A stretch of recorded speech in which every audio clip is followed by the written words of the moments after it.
Welcome to Ear for Fear. This is the podcast that talks about scary movies or movies trying to be scary.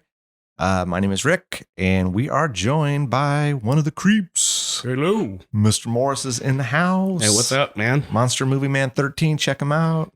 Yep. Hey, thanks for coming out, man. Oh, yeah. Today, you and I are going to be talking about 2020's The Dark and the Wicked. Nice. Before you and I jump into it, let's do a quick synopsis. On a secluded farm in a rural town, a man is slowly dying. His family gathers to mourn, and the darkness grows, marked by nightmares and a growing sense that something evil is taking over the family.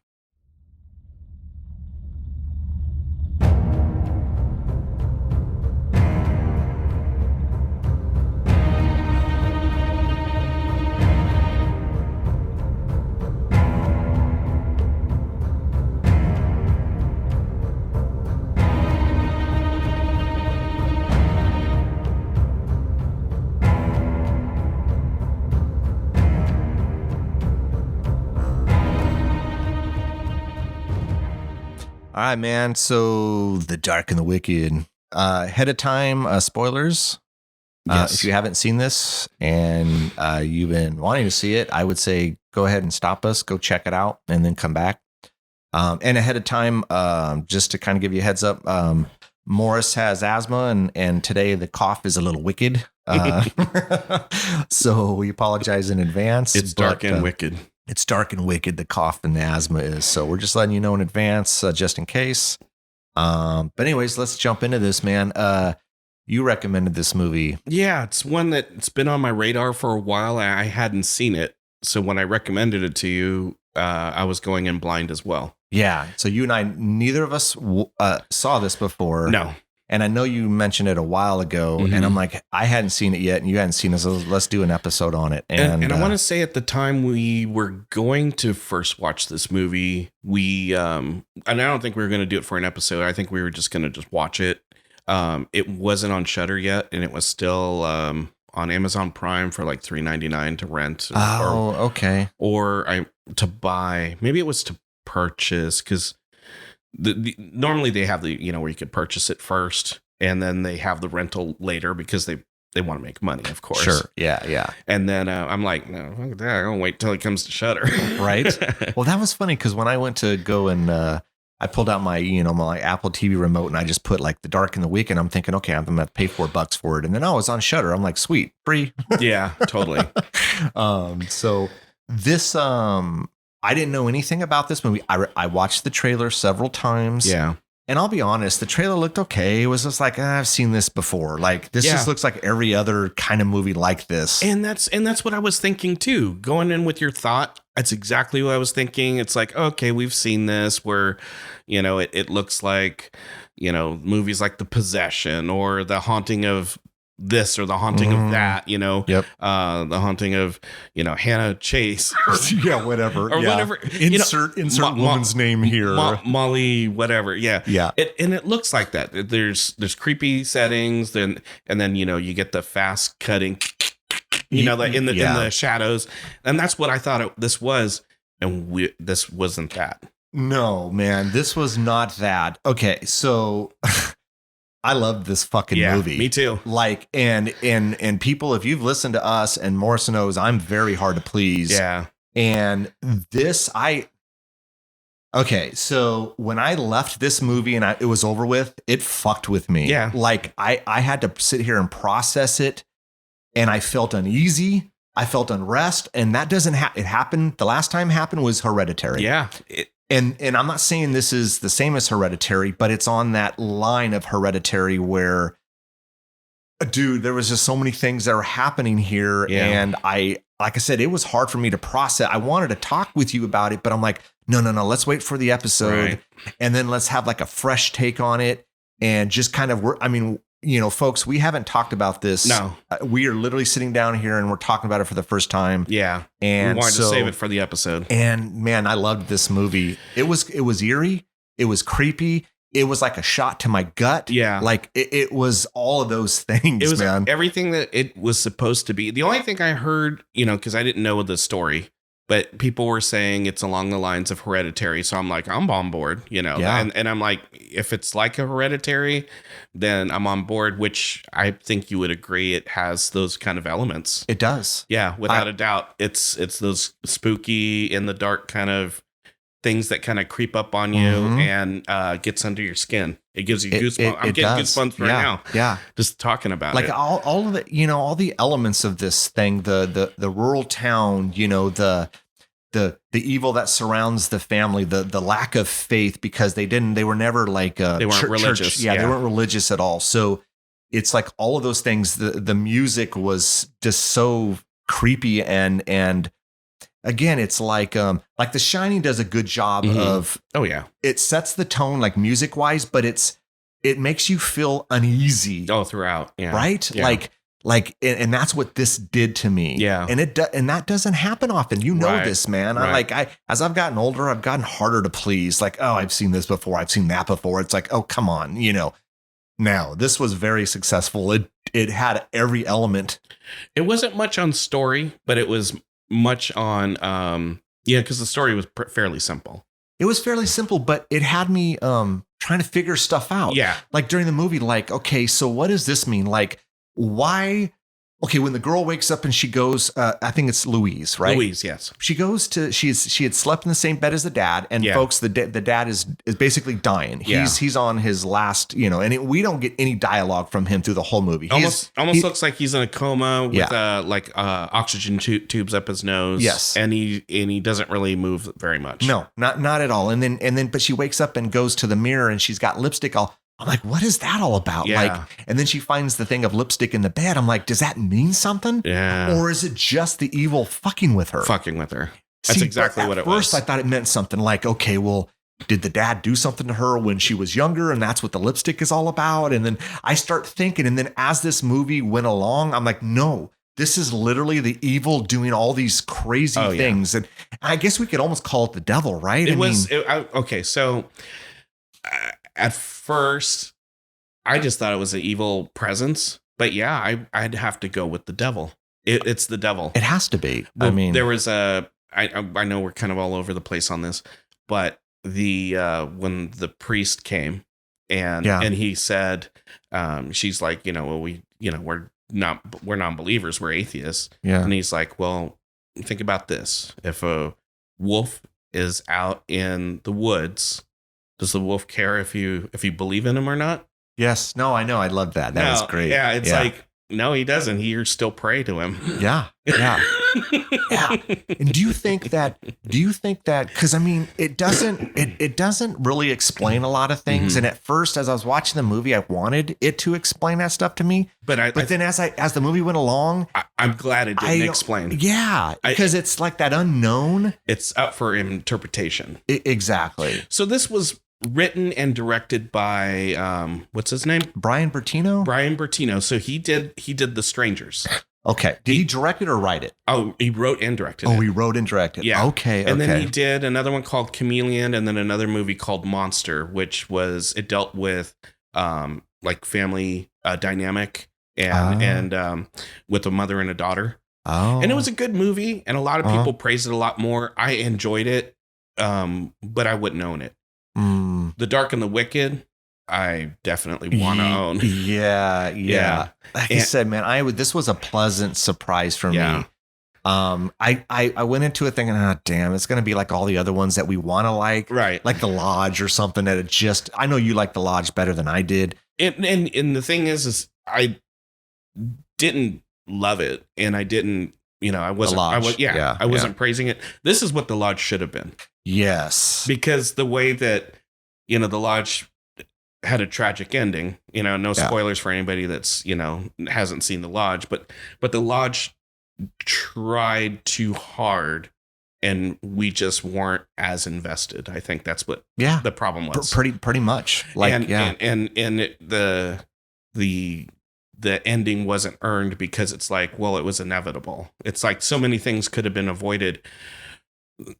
This, aside from the kids not listening to their mother. Shit, I know, right? It doesn't seem like a lot of things could have been avoided because it seemed like the devil kind of fucked with you no matter where you were. Well, see now, okay. So this is what I was puzzled by a little bit. Maybe you have an opinion on this. Do you think if the kids never showed up to the house, none of that would have happened to them because the mother said, "Do not come." They didn't listen. Well, look, their dad is dying, right? I think it was up for interpretation. I think it would have just dealt with the mother and the father. I think so. And then the nurse who was there and anyone that was coming in would have been subjected to this darkness, this devil. If the I think it's Louise and Michael, the brother and the sister, if they had just did their thing and not came, then they wouldn't have essentially been introduced to this darkness, the devil, because they were, and that's the thing too. And it's like, we know Michael, we get the impression without a backstory that maybe the family was a little estranged, right? Like, well, what happened is I think life there. I don't think there was anything that pointed in one direction that, the kids grew up and said, fuck it, and left the house. It seems like they still kept in touch with their mom and dad, but were more distant. Like life, how life happens. It does. Yeah. And then you're just like, I mean to go back there, but and then years go by. Just time gets away. Time gets in the way. But, dad's on his deathbed. So they want to, honor the fact that they haven't been there. So I think this dynamic, this family dynamic deals with guilt, the guiltiness and loss and sorrow, like deep despair. There's despair with the mother, obviously, in the beginning of the movie. There's despair with the kids throughout after the mother passes. And of course, again, full spoilers, everyone. Yeah. And then, there's that feeling of loss, and then there's that feeling of guilt. I think, she being Louise was damn determined to stay with her dad until the very end. She was. And I had to give it to her because I would have bailed. Yeah. I think I would have bailed too.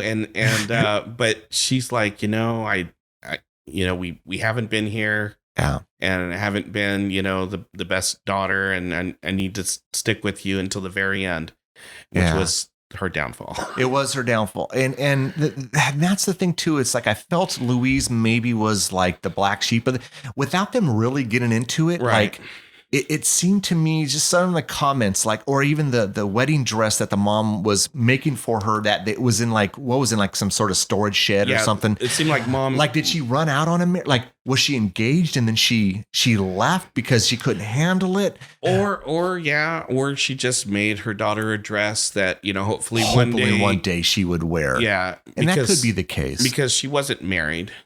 She wasn't. No. And Michael had a family, a wife and two daughters. Two daughters. Yeah. I mean, it could have just, dude, it just could have been simply, life got away from them, and they weren't there as much as they would have liked to have been. And dad now is dying, and let's go and let's go be with him and honor this. And it could have been just that. Yeah. And then the fact that they weren't religious, maybe it opened themselves up to that vulnerability of being this presence, Do you think if they were a very religious church-going family and they had the belief, do you think that this darkness would have? Well, the nurse was. You saw what happened to her. We saw what happened to her. Yeah. I think this was inevitable. So let's go to the beginning. So in the beginning of the movie, I didn't catch this, and I had to run it back and watch it again because Lisa caught it. Oh.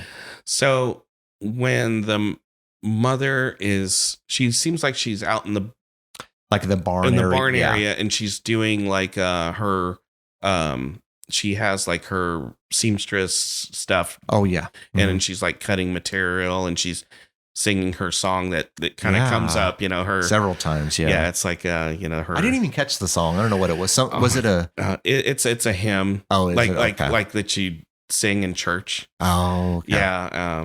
it almost it's almost to our listeners. It kind of resembles the no the evil pastor in Poltergeist 2. In his holy that's temple. what I was thinking too. Yeah, yeah. And I can't think of his name right now. It just escapes me. But she's in the barn, and then she has that little glass and metal thing that if you were to run into it knee or leg length, it's going to make a noise. Okay. And then she has all their goats. Yes. Yeah. They have like tons of goats. Tons of, yeah. And then when it flashes to her cutting the material, and then it flashes to the goats, like just the menagerie of like a close up of the goats.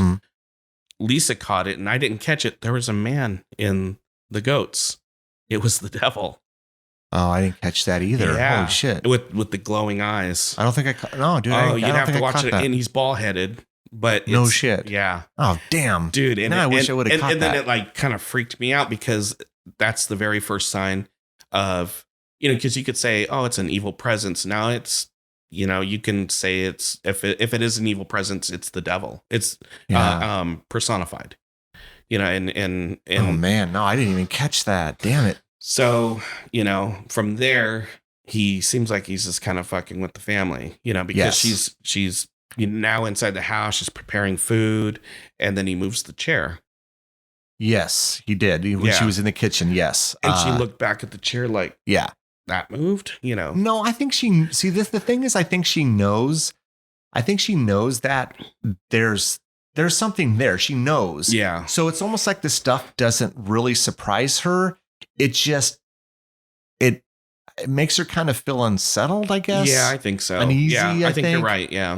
Because I don't think any of these things that are happening to her, she's surprised by. That's why she wanted her kids, when they did finally get there, not to be there. Not to be there. Yeah. Like I told you not to come. So they did come. And then we have Charlie, who's like the family friend, but he's also the neighbor. He's like I get the impression he's like a farmhand, kind of like he helps them with their farm or whatever this is. I think so. I think he is, because I think, and he's an older gentleman. Looks like, he's definitely like almost part of the family. Yeah. Probably been there forever. I think we get a scene later on where, shows his home, and it looks like probably like a kind of like a mobile home, like a mobile home or a trailer. Yeah. And to me, it almost would be like, hey, I live, but on maybe the property. Yeah. But it kind of out on the outskirts or something. Yeah. Now, let me ask you this, because we see this in movies, and I'm not necessarily a big fan of it. And as this movie was playing out, I was like, but then I'm like, okay, maybe this is a religious reference. So like when they get there, like it says, let's just say it says Monday. Like, remember it kept saying that, like Monday and then Tuesday. And as this goes along, maybe, we get a whole week of this. Is that a religious sort of reference? Like, does the 7 days mean something? Because I am not religious at all. Like, does something happen after, they're counting down Monday, Tuesday, Wednesday, and they've done this in a lot of movies. Oh, they know they do it in a lot of movies. We've seen it in Amityville. We've seen it in The Shining. I think it's just an homage to going back to those old movies. It is okay. Yeah. So in a religious, because again, let me keep reiterating this. I didn't go to church. I was not a religious. Yeah. I know you did. I did, and so that's why I asked, because I don't know enough about it. So like, does 7 days mean something like, on the seventh day this happened? I don't know. The 7th day is the day of rest. So it is. Okay. But that really wouldn't apply here, right? Because that's the day you go to church. Okay. So then that wouldn't, because they weren't church going folks. Mm-hmm. So that, okay. So it's just, you think it's just an homage. So did you catch, so my question back to you is, did you catch that there was 7 days counted down?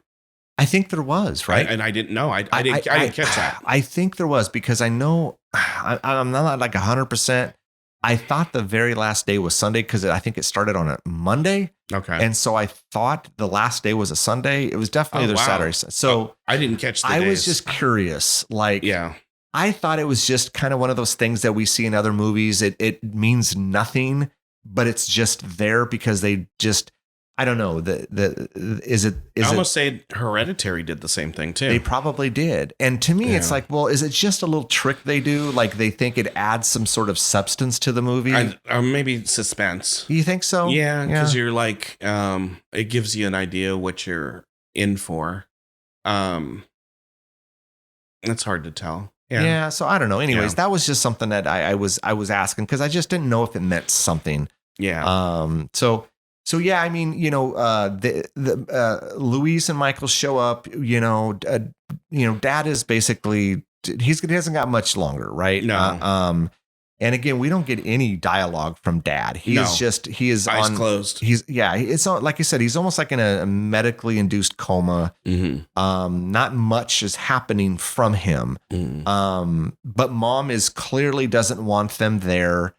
You shouldn't have come. And she's looking out for them. Yeah. She knows what's in this house. Right. And what is surrounding, basically before the kids came, Mom and Dad, and I guess you could almost argue the church and maybe Charlie, because Charlie is there.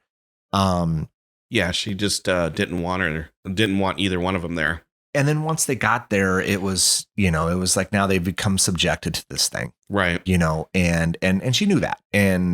But we get this scene in the kitchen where Mom's she looks like she's chopping carrots and but before that they had the meal.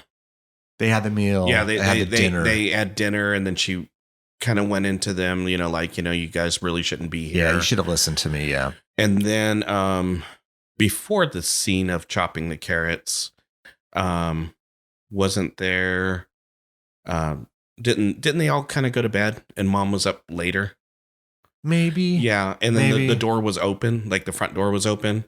Yeah, when Louise went to close it and it opened. And she locked it. And then there was I don't know if you noticed in the doorway there was a figure. Yeah. So at first, Lisa's like, who? Lisa? Oh, Lisa, yeah. She's like, did you see that? And I said I did, but I thought it was the mom because when she came back, it had the outline of the mom. But before, it was like a man. It was a man. It was a man. The bald-headed man. The bald-headed. Okay. Yeah. Yeah. So, and it's almost like he had bald head and it looked like he was wearing like a robe. I mean, in a funny way, and he didn't look like this, but in a funny way, he kind of looked like the Grim Reaper from Bill and Ted. Oh, Bill and Ted. Yeah, because he had like the robe. What's his name? Sandler. William Sadler. Yeah. That's funny. Yeah. I know this is probably like a wild shot. Is it possible that it could have been the dad because the dad was slowly being taken over by this thing? No, it was definitely the other devil. The other thing. Yeah. But see, not the dad in the sense of like the dad being taken over by this thing. Right. Yeah. It was definitely the outline of the guy that was out with the goats. Okay. Yeah. Okay. Yeah, I did catch it. And then when it came back, I'm like, okay, that's the mom. Yeah, it was the outline of the mom. Yeah. Yeah. But I mean, you start to see these little, look, the mom has already been dealing with this. Yeah. Once they got there, they're starting to be subjected to this. Right. And this thing is, it really fucks with you. Oh, it gets into your head. It gets in, and it makes you see visions. God damn, dude. It really, man. Like things that it makes you hallucinate. Yes. Yeah. I mean, do you think, so let's go. Okay. So Mom, and I knew this was coming, man. Oh yeah, dude. So she's up later. Everybody went to bed. And why do you think she's chopping? Do you think that this is her because she's done this several times, and it's late at night. We know she's not cooking. I think it's her way of just trying to. I think it's her way of keeping her mind off of her husband dying. Okay. It's a busy. It's almost calms her in a sense. Busy duties. Okay, I get you. Okay. Because she was out. Remember, she was like doing her, before she just was to out in the try barn. to keep her, to keep her mind off cutting of what's happening. Yeah. So she's keeping busy. Okay. Because during the day they have the nurse, so the nurse takes care of him, so she doesn't have to, and then she's just keeping busy at night, or she's, doing what she's doing. But yeah, where she's cutting. Fuck, dude, I knew this was happening. And then of course we saw this was coming, and. Dude, the scene was... That was gnarly, man. Okay, like so at first I thought it was just going to be the one. Yeah. No, man, she keeps going over her fingers. She's cutting them all off, and then she's cutting what she's cut off. She's cutting it smaller pieces. She's literally dicing and chopping this, almost like if you were chopping up an onion. This is what she's doing to her fingers.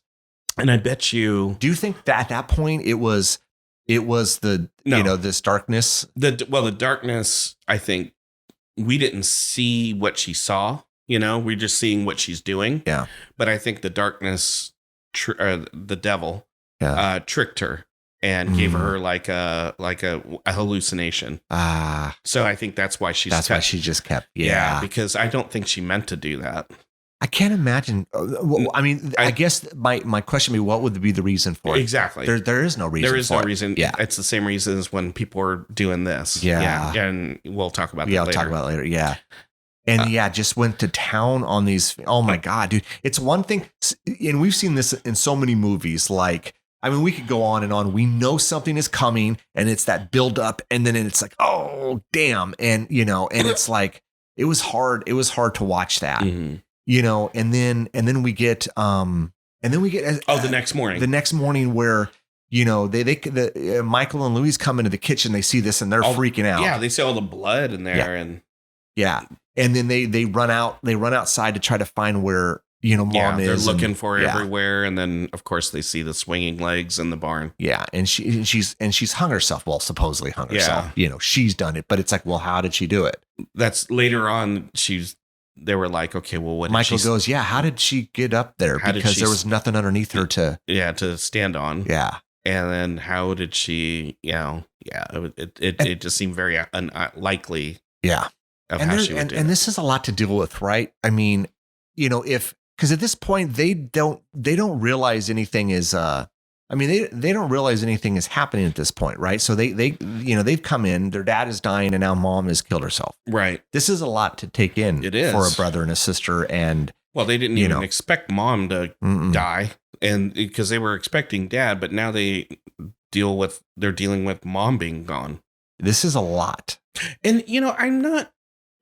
It's kind of weird how, and I was thinking back on this, that later on, the visions that each kid gets, that Michael gets visions of his mother, and Louise gets visions of her father. I wonder why that is. I wonder if he was closer to his mother.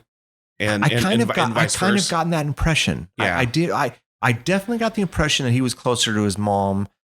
I mean, I guess as the movie plays out, we think that her and her father had a good relationship, right? Because there's a scene where she's in the shower.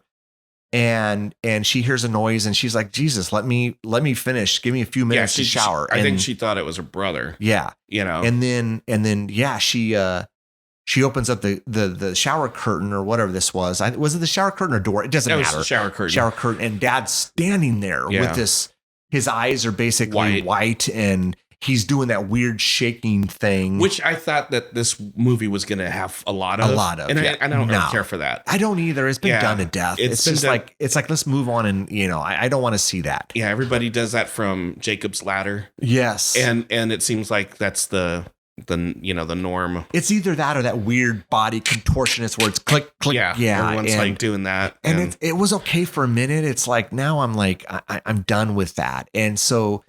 So we get that, and wasn't he peeing himself, the father? Oh yeah, he was peeing himself. Yeah, he was. And so and then the other scene we get with her is again like we were talking about the lipstick. She wakes up. Because look, dad's dying. I want to be close to him, so she sleeps in the same bed and then goes to the bathroom. Right, and then she gets the lipstick all over her face, and it's quite observant because I didn't catch that. Everything that Michael kind of visions is with the mom, and then Louise gets with the dad. Right. And I don't know. Maybe you're right. Maybe it's just the fact that they're just closer. Yeah. To each other parent. Yeah. So I mean, we're slowly getting these things. We know that we know Michael gets one where you could tell he's exhausted. Yeah. Like he doesn't like being away from his wife and his two girls. Right. But he's there and he's exhausted. He goes to sleep and then the light keeps flicking on and off. And I knew where this was going, but I didn't think it was going to happen like it did. And then him staring out the window and the fucking mom is she's floating there and it's dude, it reminded me of Hereditary. But also, like, it follows a little bit. Mm-hmm. Yeah. Yeah. Very, very, very effective. creepy. It's doing a great job of making you feel uneasy. And then he doesn't see her anymore, and then she's behind him. Yeah. And then I don't know what we get after this, man. We don't have to hit every single scene. Yeah. The stuff that I think, is relevant to this darkness kind of taking them over and showing them stuff that isn't really reality. Right. I think but they're getting to this where they don't know what is real and what isn't. Right. And as a viewer, as the audience, right, I'm not sure what's real here. I don't know what's that's true. I'm like, what the fuck is real and what isn't real? And I'm like another scene that we got like sort of afterwards. And then again, I'm not playing them down to in order, but I'm just thinking of memory, is the scene with the priest coming, to the door. Yeah, the priest. And then he comes in and talks to them. But I never got a warm feeling about the priest. No. Like I never felt. We weren't supposed to, because it wasn't the priest. It wasn't the priest. Yeah. So, and this is where, okay. So the part where it was Charlie, Louise, and Michael were driving, and Louise made him stop the truck, and she went out to near the water, and there was a little grave. What was that, Morris? I mean, what was that? I don't know. I didn't see the name. Yeah, I don't know. But I felt where the grave was located, it didn't feel like it was someone important, but it was important enough for her to stop and reminisce for a second. And then, do you remember this part? No, like actually, there was I don't. a little, almost like a homemade, like, when someone passes away and you have like a farm or whatever this is, and you go to bury them and you make this kind of like homemade little, like you put like a stick or like almost like a board. And did it look like she recognized the grave? Yes. Oh, okay. Like, and then Michael says, I forgot about this person or this thing. Like, oh shit, I need to rewatch that. Yeah, and I don't remember what I almost thought the name was like Faye or something, but it was like, who the hell was this? Yeah. Was this a pet? Was this a person? And they've been dead a while but they didn't get into it. Like, this is where it caused confusion for me. Like, who was this thing or person? Mm-hmm. And it was important enough for her to make them stop and for her to go and look at it. Right. And then she came back to the truck and she hugged Charlie because she was upset. Yeah. Dude, this is where. Was that maybe was the girl that visits later? I don't think so. I don't think so because she was related to Charlie. She was, but it was his granddaughter. But she goes, and then later on in the movie, she goes, "Yeah, you just haven't seen me while I was a little kid when the last time you saw me." You sure I don't think so. I was a little kid when you last saw me. Maybe she, maybe she died. Maybe. And then that was the person. See, this is the thing where it's like, it's confusing to me. Like, what's real and what isn't? Like when Louise later on calls the priest. Mm-hmm. Oh no, that was real. That was real. So that like, was real. He's like, what are you talking about? I live in like Chicago so that or made something. That made me think or Texas or what did he say? Did he say Texas? Well, they're in Texas. He was in Chicago. I thought they were in Arkansas. No, they're in Texas. They're in Texas. Yeah. Okay. So he was in Chicago, but yeah, that was the real priest. That was the real. Okay, but then he says something about my daughter Luis is dead. Yeah. So this is where it starts fucking with me. Like, I don't know what's like. What are we supposed to take from certain things? But he seemed upset. Like he did. He's genuinely upset. Yeah. How dare you call me and drudge this up? Right.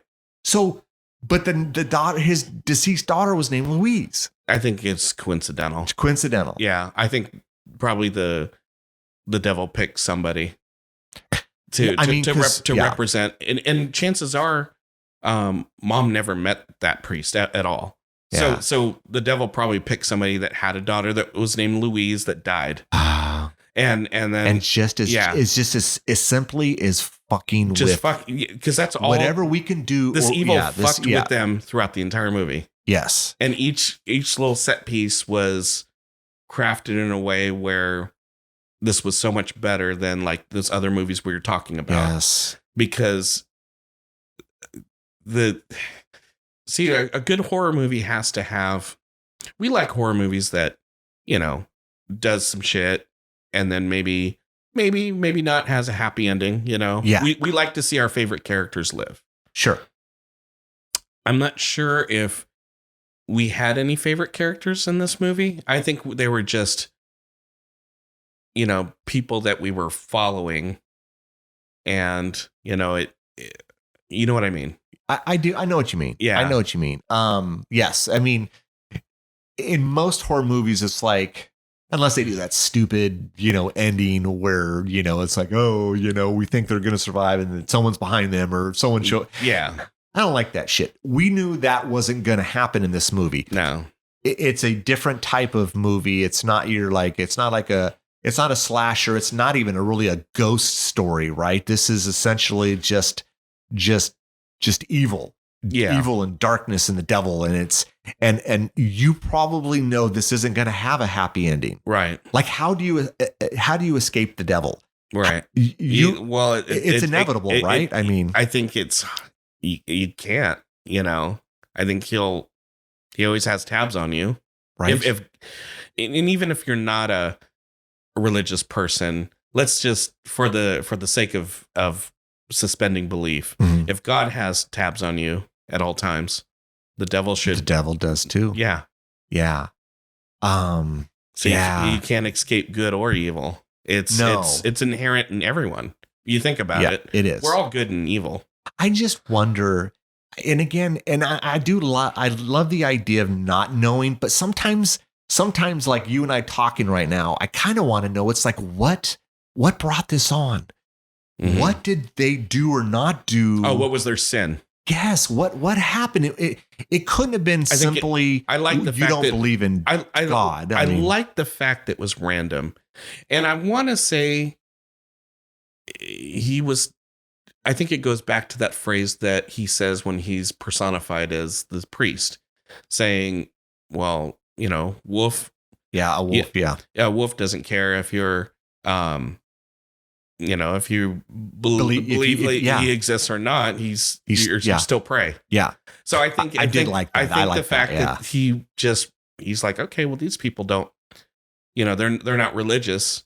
You know, it's you know, sometimes you think that, okay, well, you know, the most religious people, you know, are the ones that are the most harder to get. Yeah.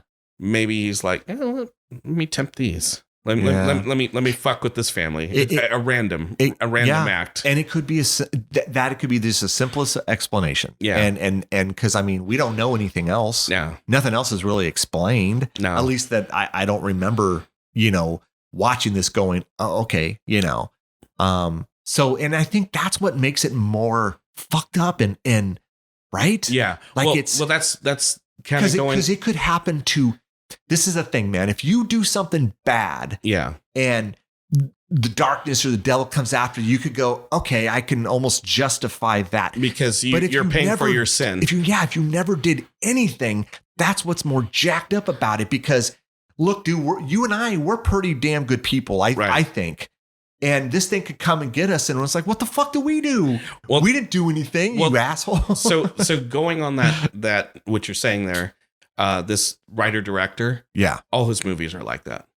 Yeah, and I mean, I saw The Strangers when it came out, and yeah, it was just random. It was random. There was no rhyme or reason to it. It was just random. They were random, and that's the stuff that is just it. Also in Monster, and I haven't seen Monster, so I can't comment on it. It was a mother and a daughter, and they had issues. And that's why I like. To me, I almost would prefer that, where it's so random, because it could happen to any of us, right? It's more believable when it's random, right? And it's more, and it makes you feel more uneasy mm-hmm. and unrest about it. Oh, yeah. And that's why this movie got me so much, because it was so random. Oh yeah, and there was no explanation, and that's why I think it was very.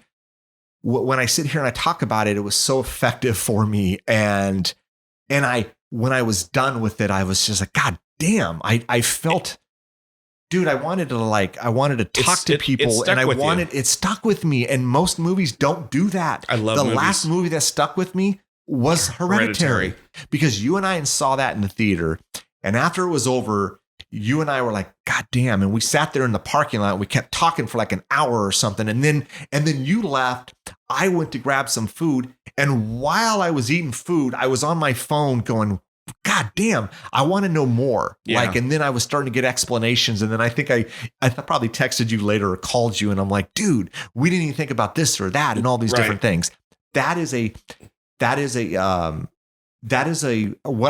I want to say this. It's just the end result is if it's done its job, if you sit there and talk about it afterwards, or it's messing with you. It's messing with me. And this movie did both of that. Well, I remember that night well because Lisa was out of town and I was coming back to an empty house. That's right. Yeah. And even though, I'm a horror fan and it very, very rarely does anything like scare me anymore.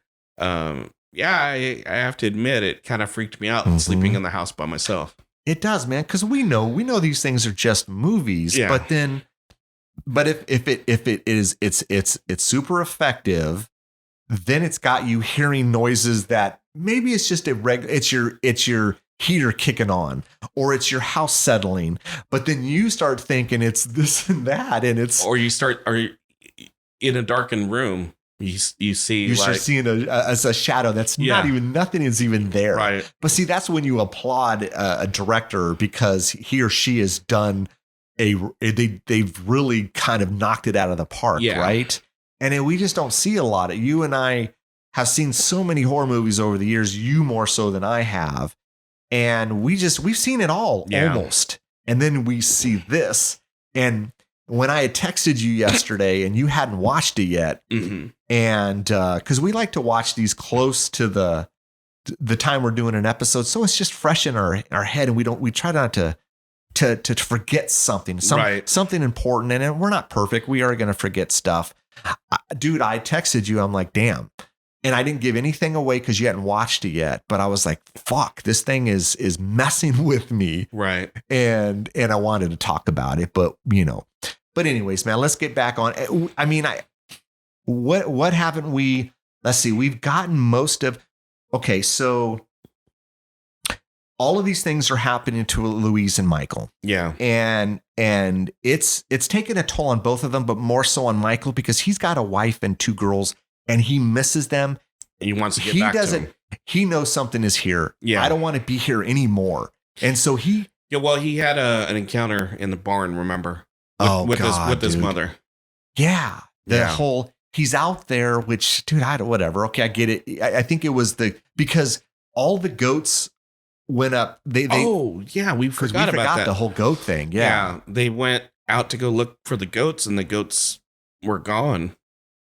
And then one ends up coming back to the farm with a missing leg. And then they go out and kind of go out to see, hey, what's going on? And all of them are slaughtered. Mm-hmm. Like all of them are slaughtered. And they were saying, well, wolves couldn't have done all that. No. And clearly, yeah. Obviously this is kind of clearly the work of the devil. Right. And with all those goats slaughtered. Yeah. And then, he wants to go. I think there's a few goats left. I think there's some babies, and he wants to go out and take. Dude, I get it, but I just stayed inside. I don't know. I'd stay close to my sister, just close to another person, right? And that's what kills me in horror movies. Just as a whole, they always separate. Yeah, and it's just, and I get, and that's a theme of this movie. The family is separated, and that's why if they would have stuck together, maybe they would have. Yeah. Overcome this evil. And more than it's probably done on purpose, but he gets this, he's out there, and then of course he gets the noise, and his mom is coming kind of towards him. And is she naked? I think she might've been naked. Yeah.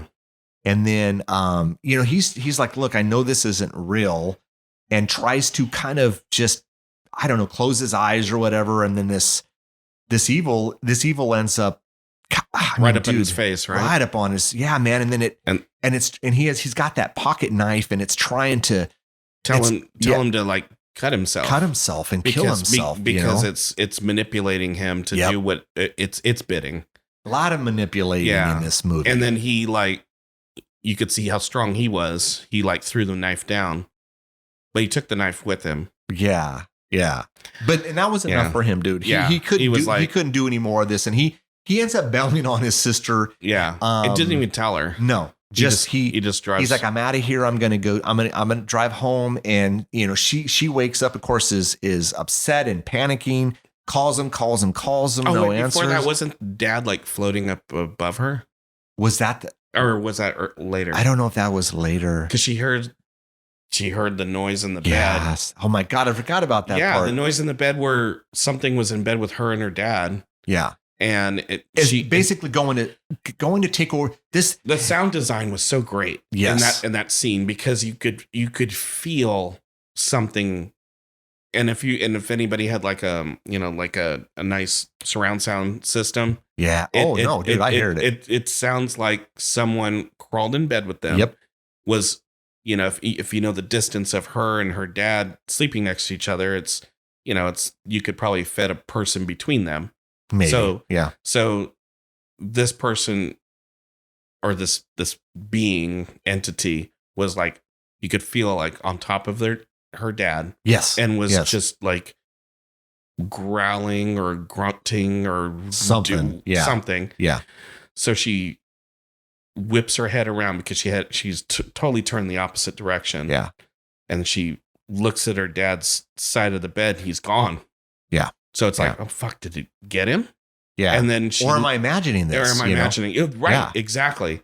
But then she looks up and he's like stuck to the ceiling. Yeah. Dude, that was freaky. All these things are fucking just so ominous, man. It's just, oh my God. But then it's like she immediately wakes up. And it's like everything seems, everything isn't fine, but it's like, okay, well, again, did I imagine this? Is this real? Right. And this darkness is doing a phenomenal job of fucking with everybody.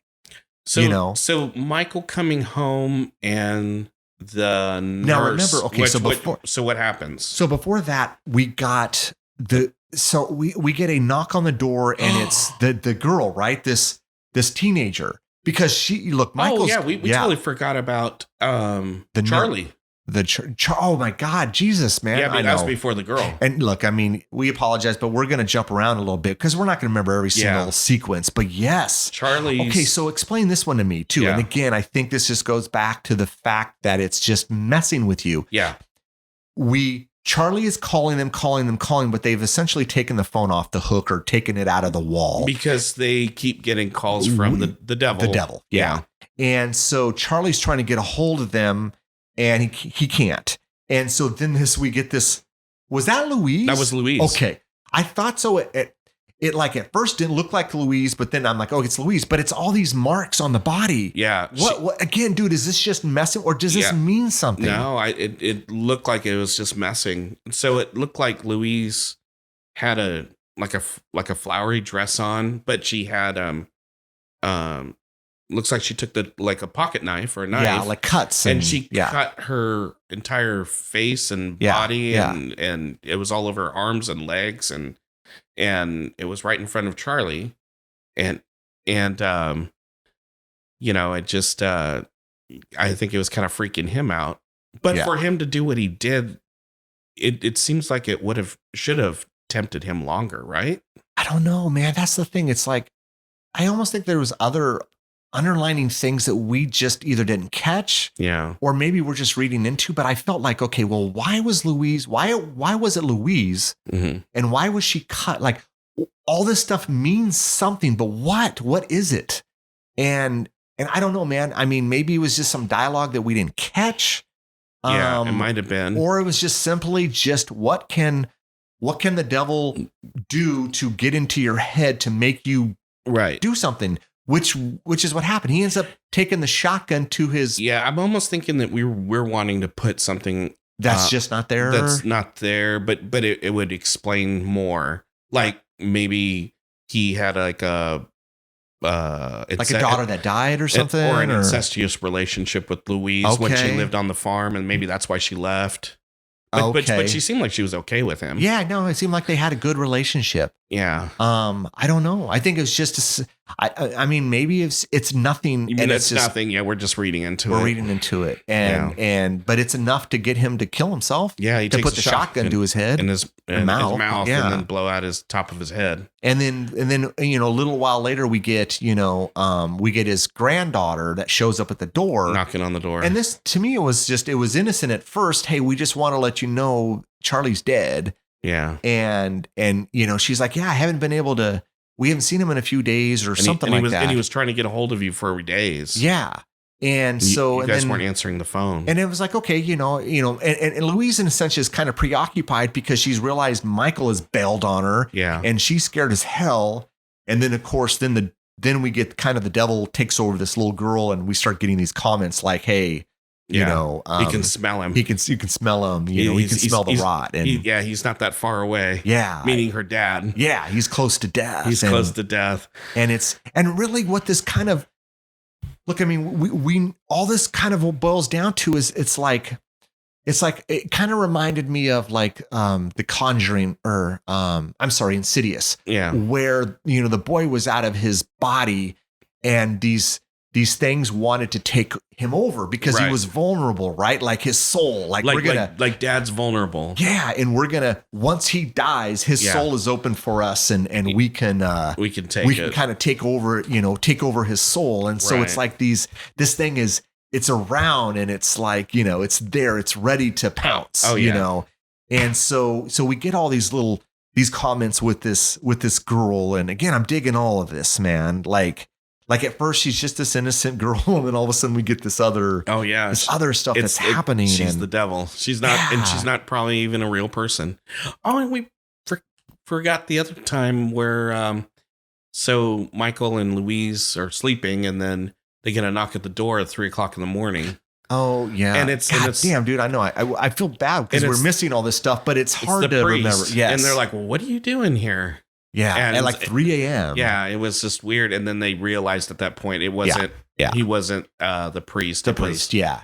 We did kind of gloss over that. It was the devil. He had the eyes. Yeah, he did. And it was odd, right? He was like, you need to come out here or something like, and he kept repeating it. It's like, okay, well, something is definitely not right. And then the weird thing is when Michael went out there, I'm like, don't go out there. I know, dude. What the hell are you doing, man? And I kind of thought that maybe he floated up, the priest. Yeah. And then he was above him and was going to grab him. But I mean, nothing came of that, but that was the tension that you felt. Yes, you did, and so when Michael left, look, man, it's a messed up thing to do to leave your sister there with your dying dad, and with all of these things happening, because now it's full blown, man. They both know something is happening. It's not good. They need to get the hell, because remember they were trying to get the dad into the hospital so they could leave. Oh yeah, they had the doctor come and the doctor's like, you can't even get him up to the road because he'll die before you get him up to the road. And so now they're kind of stuck, right? It's like, well, what the hell do we do? We can't move him because but it's like we need to get out of this house. And Louise is like, you know what? I bailed on dad before. I'm not going to bail on him. I'm going to stick it out. And I'm going to stay with him. I get it. Yeah. I wouldn't have done it. Yeah, I know. I get it though. And Michael was like, done, dude. He was out, man. Yeah. He look, and look, it's a messed up thing for him to bail on his sister and to drive home. But I get it. You got a wife and 2 girls, and the shit that he's seen the last few days. I would have done exactly what he did, man. Exactly. And this is the fuck, dude. So he gets home. This part fucked me up. And then Lisa goes, because he's searching through the house. Lisa goes, oh my God. Because Lisa called it. Yeah, oh yeah. Lisa called it. Yeah. She goes, oh my God, is this really dead? Yeah. I thought the same thing. And I was like, I don't know. No one's talking back to him. And then he goes. And was the record player playing? Yeah. Oh God. And that's never a good sign, right? In a horror movie? No. When you can't find anyone and a record player is going. it's like a sign. It's like always a bad omen. It is a bad omen. So he goes and he sees his one daughter slumped over in the table, and his other daughter slumped over in the table, and they both had their throats slit. And then they show the mother on the ground with a knife, and her throat slit. So you get the impression that she killed her 2 daughters and then killed herself. Yes, that's yes. That makes total sense. And immediately, it's not that we think she did it. What we think is the darkness overtook her. Overtook the, yes. Just like it did with Charlie, just like it did with the mother. Yep. Just like it eventually does. I don't know if we got in the nurse scene yet. We'll talk about the nurse scene. We haven't talked about the nurse scene yet, but we'll talk about that one later, right after. Yeah. But yeah, it's like, okay, well, Michael sees this and he's floored what he sees. I mean, you could tell Morris during this movie that he loved his wife and girls. Yeah. Like, I mean, he didn't even want to be there. He wanted to be with them. Yeah. And to walk into this and see that what he did, because dude, it's a reaction that I probably would have done, man. Right. Like, I mean, put yourself in his shoes. I wouldn't have gone on. I wouldn't have wanted to live without my wife and 2 girls. And I think he felt guilt, for being gone. Because there's a lot of guilt in this movie. Being gone, the fact that more than likely him showing up there brought sorrow. This. Right. Yes. Yeah. He is the cause of why they're dead. Yeah. And he's like, I'm not going on any longer. He obviously doesn't say that, but then he takes out his pocket knife he should have thrown away. Yeah. This thing is all over. And then also he should have. It's like the end of the mist. It's like if he just would have waited. Yeah. Just maybe but a couple minutes later. But he sees this and thinks it's real, man, because it's like a mind fuck to this whole movie, right? You don't know what's real and what's not real. So you walk into this after you've seen all of this other stuff for days. Right. That's true. To me, it's a normal reaction. Right. It is, man. And I'm like, and I was thinking in my head, is this real? Is this real? And then it's like, fuck, he slices his neck. And he's on the floor bleeding out. Bleeds out. And he dies. And then he gets the image of, he looks at the kitchen table and no one's there. No one's there. No one's there. And it's like. He was fucked. He was fucked with. Yeah. And then you hear the garage door open. Yeah, and here comes it looks like they grabbed donuts or whatever it was, the wife and the 2 girls, and of course they come in on their husband and dad. I mean, it's like, holy and then shit. She screams a blood curdling scream because she sees her husband on the floor. It's such a that's a gut punch. Dude, it is. That's what this movie does. And it's so hard to try to really explain to the audience, whoever's listening to us. You have to watch this to get the full feel of this, because it's hard to come up with all the correct words and to really do it justice, man. Right. And it's just like, God damn. It's like, and then we get back to the house, and Louise is just knee deep in shit there. Yeah. And then the nurse, and it is daytime. I think it is. Yeah, man. It is daytime, and the nurse is there, and the nurse, the nurse seemed like fine for one moment. For a moment, right? And then, like she's there to take care of the dad, and she's doing her what was she? She was doing like crocheting, right?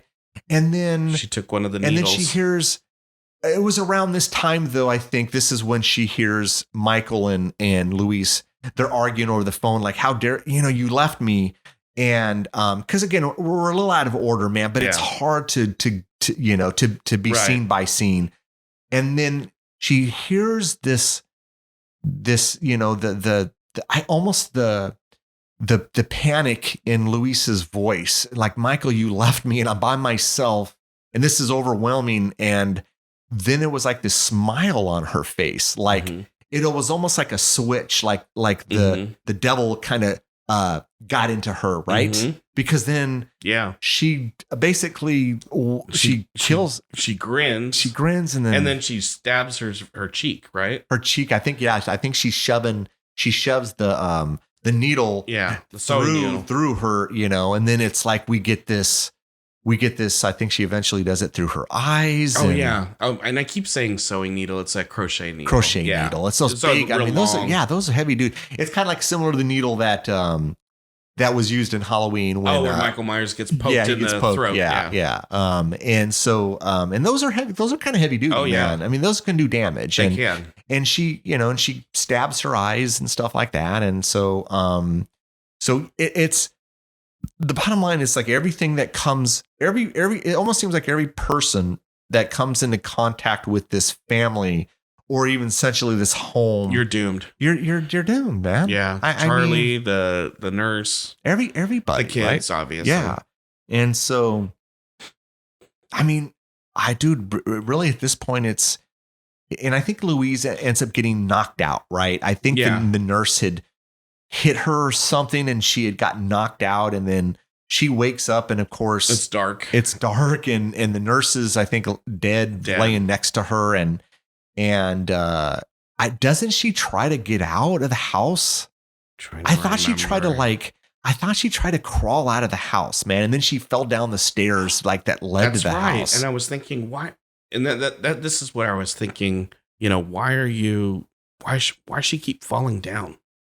It's like, unless she maybe concussion or that's something. The only thing I could think of. Yeah. Did she head out to the barn? I thought she did. Did she head out to the barn? Maybe. Man? I thought she went out there for something. Trying to remember, because this is the last moments of the movie. This is kind of like I almost want to say she did. I just don't remember. And maybe she saw something out there. Maybe. Like a shadow or something. Right.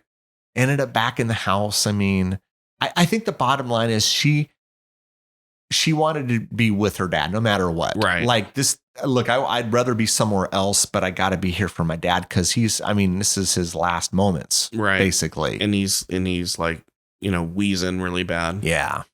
And gasping for air. Yeah. And she's talking to him. She's like, I'm here, Daddy. I'm not gonna leave you. Yeah. And she's like holding his head and loving him. And then, she notices that he passes. Yeah. Yeah.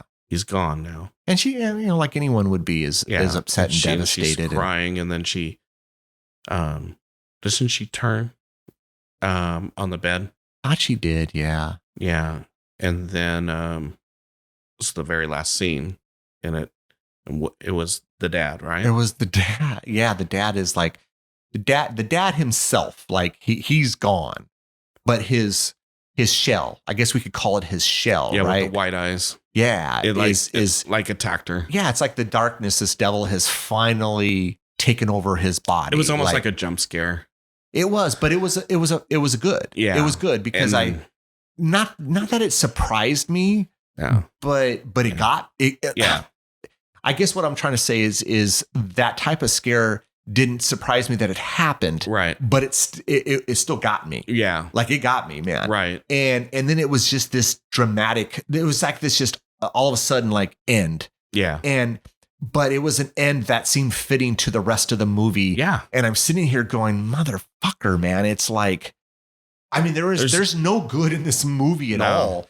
This movie is just, like I said, like I keep saying, uneasy. You can't really make it a happy ending either. No, there's no none. Yeah. If she were to got out and drove down the road and got away from the evil, I would have been upset. I would have been, because I would have felt like you want people to survive these types of movies, but don't do it just for the sake of doing it. No, this family was on the collision course of bad. And it needed to complete its thing. Yes, everything that happened had to happen, and it's fucked up that it happened. But as a fan of the movie itself, I'm glad it happened. Like it needed to happen this way. Yeah, it was fitting. Like it was like, okay, it was like a poetic ending to how it should have ended. But see, and this is what because you and I have talked about this, and we've talked about it in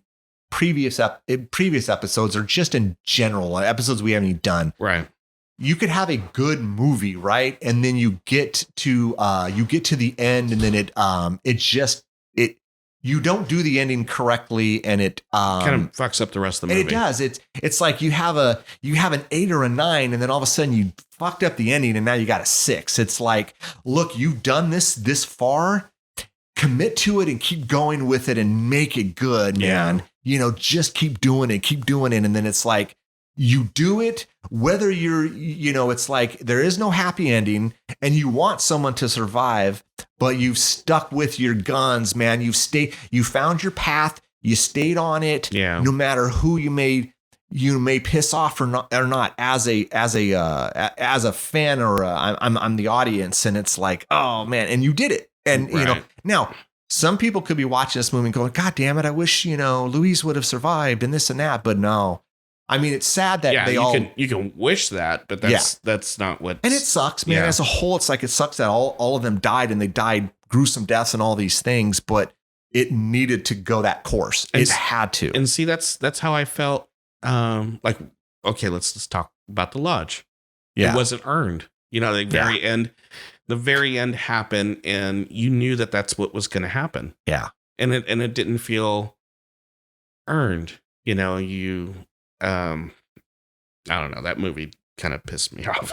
Yeah, we don't need to get into that. Yeah. It's not worth our time. But man, as a whole, it's hard, man, to sit here and talk and to really kind of do a movie justice. I enjoyed this movie. I really, really liked it. I didn't think I would. I really thought it was just going to be an okay movie, and when it was all said and done, man, I would absolutely recommend this to people. Mm-hmm.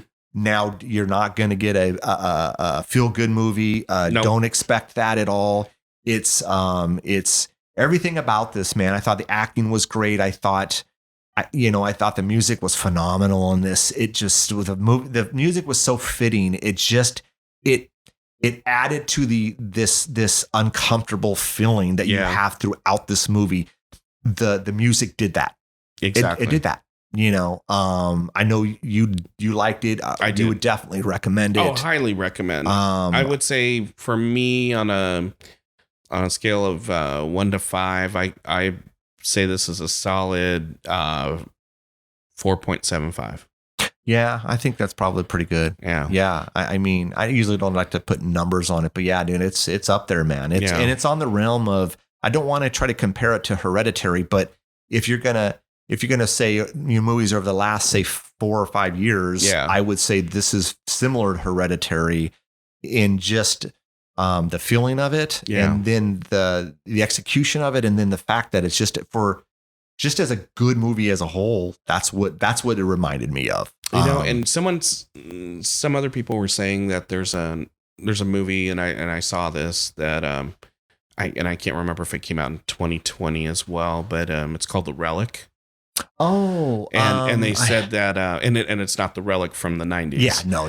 It's a newer movie, and they say it's got a similar themes with family. I think I saw the trailer to that. So if not you and I, maybe you and someone else could maybe we discover and see how that goes. Yeah, cool, man. Anything else? I think we hit most everything. We apologize for going out of order, but again, it's hard to remember every single sequence unless we write it down. I'm just not going to do that. The Dark and the Wicked, I highly recommend. If you sleeping alone in the house, keep the lights on with this one.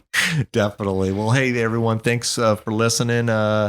Everyone stay safe out there. I think, everything's starting to open up a little more, and we're starting to see, businesses and stuff like that kind of, kind of reopening the doors and getting back to a little bit of normalcy. Not quite there, but I think we're getting there. So it's nice to see, though. Yeah, definitely. So anyways, all right, man. I think that'll do it for us, everyone. Take care. Bye-bye. Thanks again for listening. Make sure you tell everyone about our Ear for Fear podcast. Don't forget to follow us on Facebook, Instagram, and Twitter at Ear for Fear. You can also check out our website, earforfear.com. There you can keep up to date on news, events, and episodes. You can find us wherever you listen to podcasts. We hope you come back and get an earful.